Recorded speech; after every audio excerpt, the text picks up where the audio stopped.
You're listening to The Money Hour with your host, Tina Mitchell, on Alternative Talk, AM 1150.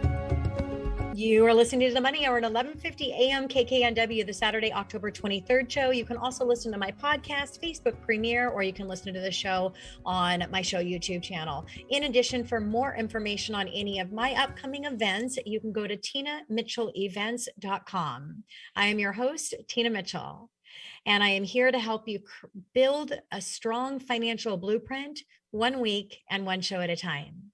If you are hearing my show at a different time or day, you are listening to a rebroadcast. I'm here to answer any questions or connect you with the guests that I have on the show today. Please call the show at 1-855-400-1150. Again, that's 1-855-400-1150 or online at themoneyhour.com. In studio right now, we have John Anderson of PlanSmart Law Group. You don't know what you don't know, and it's costing you a fortune, right here on 1150 AM KKNW. John, welcome to the show. Thank you. It's great to be here again. Yeah, thank you for coming back in. Really excited to have a conversation with you today. So a little bit about John. John is an author, composer, musician, speaker, lawyer, husband, and father of 5. His kids are between 21 and 3, so he'll be actively parenting minor children for 33 years. Crazy.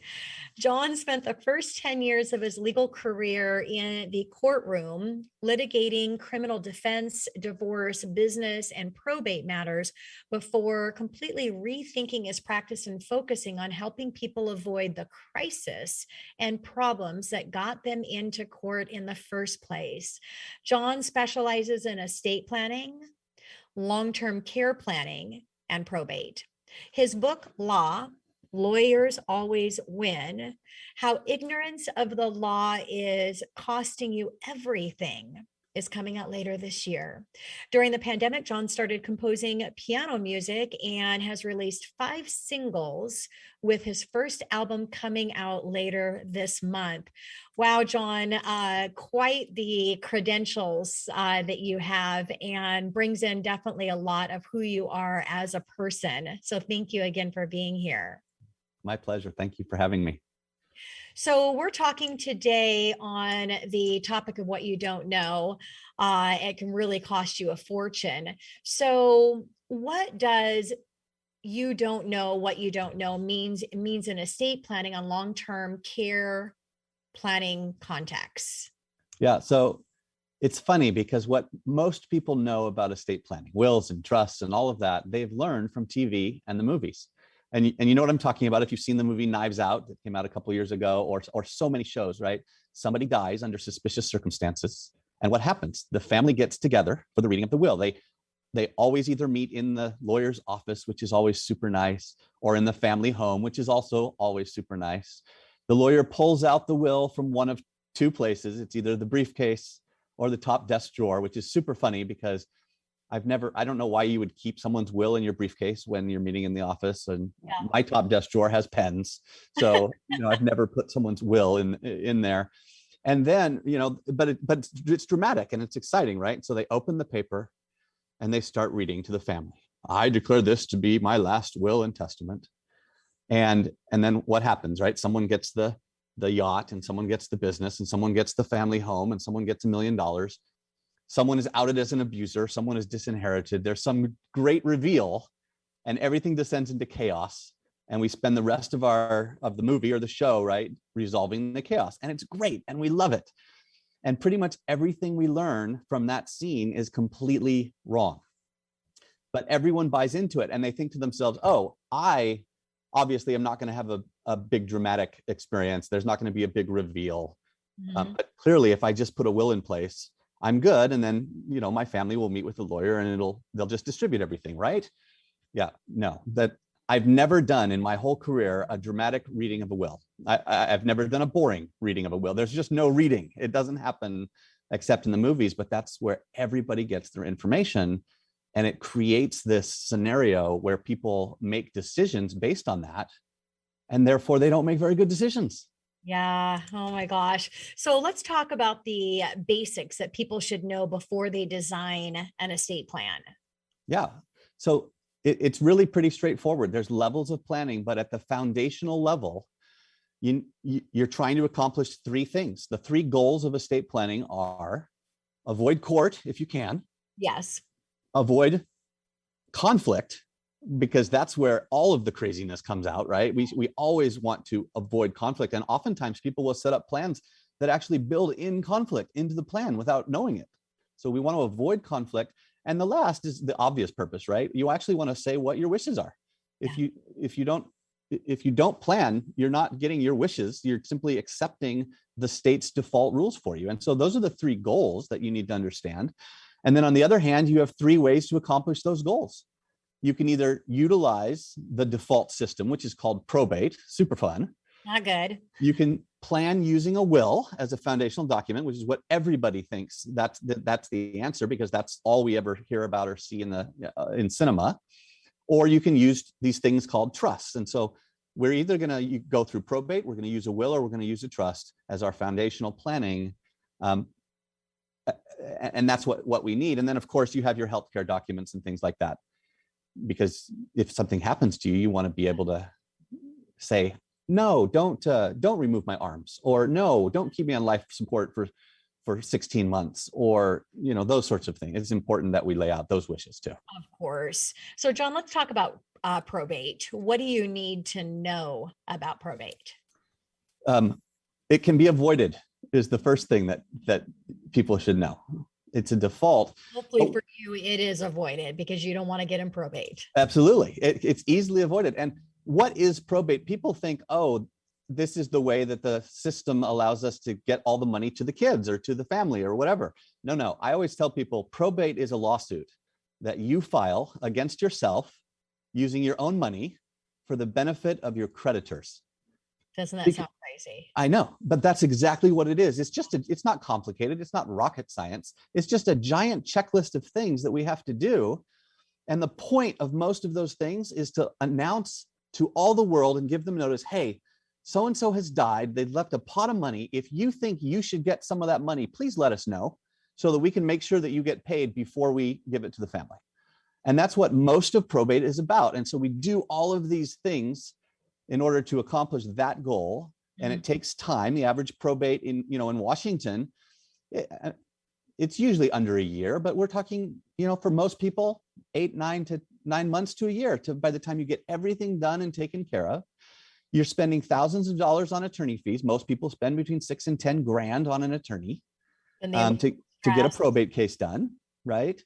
And bank accounts get frozen. It's all public. Everyone out there, in the world can see what's going on. There's no privacy. And so there's all these things surrounding probate, but the thing to know is most people want to avoid it, and you can, but you have to plan in order to do it. Because if you don't plan, that's the default. Yes. And in order to plan, you need to make sure that you have an expert that can help walk you through that process so you don't make any costly mistakes. So John, let's go ahead and talk about wills. What do you need to know about wills? So here's the big reveal for the day. Wills go through probate. Everyone thinks, oh, if I have a will, I can avoid all of that probate nonsense mess, right? And the answer is wrong. A will, all that means is you've got this will sitting somewhere. And so you take the will, and what the lawyer does is, in addition to all the other things that they file in a probate case, they take the will and they file that too. And the will helps us answer the question, what do you want to have happen after we've taken care of all your bills? That's really the point of the will, and that's all it does. Yes. And so a lot of people think, hey, if I have a will, everything's easy and I can avoid this whole mess. No, if you have a will, you're going to make it clear that you want it to go to my kids in this way, or I want to preserve it and hold things out for my young kids. I don't want to give them $1 million on their 18th birthday, or, you get around all of the defaults, but it's still going through probate. And a lot of people come and sit down with me and we go through and teach them about how this stuff works. And they say, hey, I just needed to update my will. But then we learn about it and they say, wait a minute, I'm not sure I want to do it that way. Yeah. Wow. So then let's go ahead and move on to trusts. What do people need to know about trusts? Trusts are the way you avoid the probate. Mm-hmm.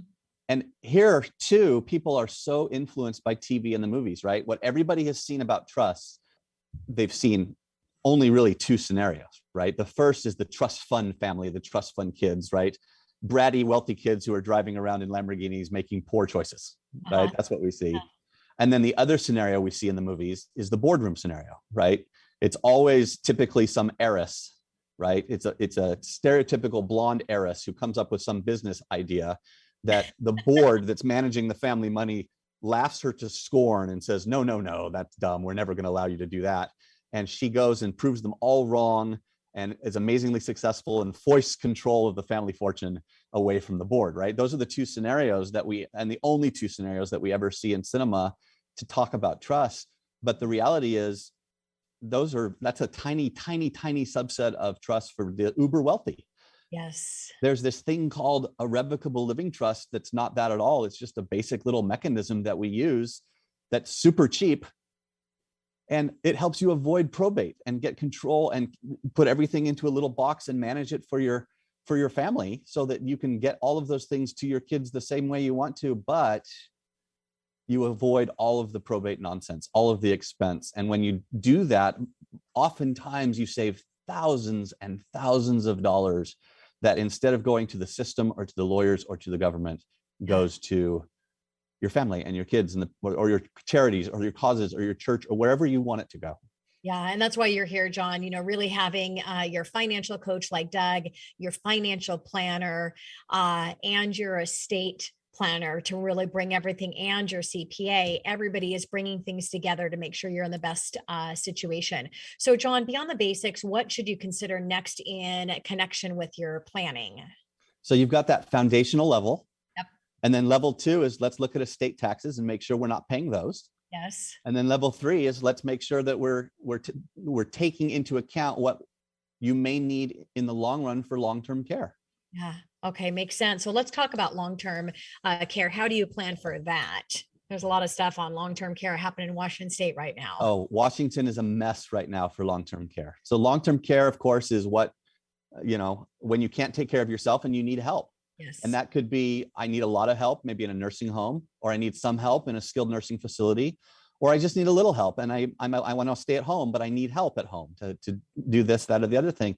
Medicare, for example, doesn't cover long-term care. So the only 3 ways to take care of long-term care are you have to use your own money, you have to get long-term care insurance, which is impossible to get anymore in Washington now because of the craziness associated with a recent bill and that, or you have to get Medicaid and help from government.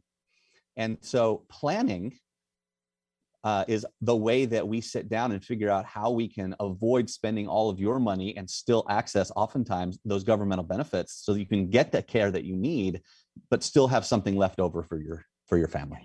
Yeah. So John, as we're wrapping up our time here, I always say discounted cost is discounted service, and discounted service is discounted results. So someone listening to the show right now might think, well, gosh, I can just, go do something free, the low cost legal websites and apps. Can you share, as we're wrapping up our time, why not to do that and why they need to talk with somebody like you, an expert? That's really easy. And there's a very popular $99 program out there that you can get to get your will in place. Well, we just learned about wills. And so maybe that's not what you need, but in order for that to work and be available as an app or an online program, it has to be just a template. And so that's all you're getting. You're getting a template. You're not getting education. You're not getting customization. You're not getting information that's going to help you make the right decisions. Yes. John, how do people connect with you? The best and easiest way, go to my website, go to plansmartlaw.com. There's information there and all of my contact info is there. Call me and let's sit down and figure out what you really need and let me help you. I never bill by the hour. And as a result, it means that I'm there to answer questions and I'm happy to answer anybody's questions. But plansmartlaw.com is the easiest way to find me and start that process. Wonderful. Thank you so much for coming in and look forward to having you back, John. Thanks so much, Tina, for having me.